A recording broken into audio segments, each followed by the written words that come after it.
Mami, oh! Ano?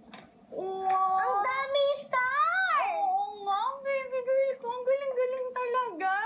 Thank you po. Kiss na kita. Galing. Mwah! Nasaan si Lola? Anak, si Lola, wala na, ha? Kailangan niya na kasing lumayo sa atin. Bakit po? Ano kasi anak si Lola, meron siyang nagawang mistake kay Mami, kaya hindi na natin siya makikita. Pero love ko pa rin si Lola.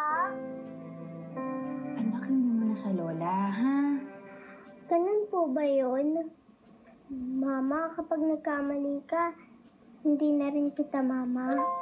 Hindi ganun, anak. Iba kasi yung sa amin ni Lola mo. Ganito, anak, ha? Para maintindihan ninyo.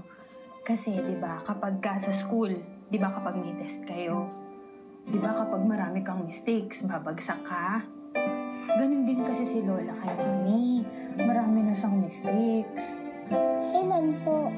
Kapag po ba marami na, pwede niyo paalisin? Kahit sino, Mami? Hindi naman sa ganun, anak. Kaya lang pasensya na kayo, ha? Kasi mahirap para kay Mami na i-forgive si Lola. Paano po si Daddy? Di ba palagi siya late umuwi? Lagi ka niya pinapaiyak.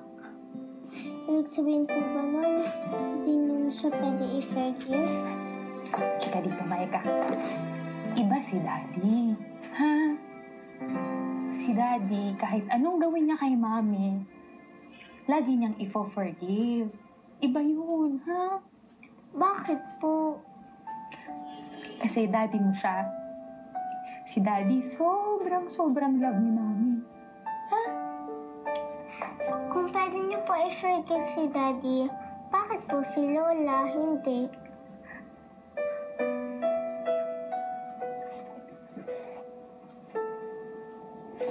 Halika nga. Naku, alam mo, meron akong promise sa inyo.